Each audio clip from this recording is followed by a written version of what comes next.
إيمان نماز كردن أيضا عبارة عن لغة جسده. حركاتي لا وتم لا تكبيرة الإحرام تا سجود تا ركوع تا قنوت تا تكبير للسجود وللركوع قشتي عبارة عن لغة جسده. أي لغة جسده يك تفريغ يديرد تفريغ إنسان تفريغ خالي كد إنسان لشحنات سلبية.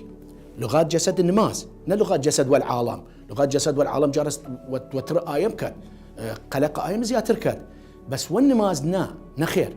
والنماز أي حركات الجسد يكيتو كيدي هو عبارة عن تفريغ كامل أرى شحنات سلبي لا طاقة سلبي ديرت إخراجك عن طريق سجود وركوع وجميع حركات الصلاة.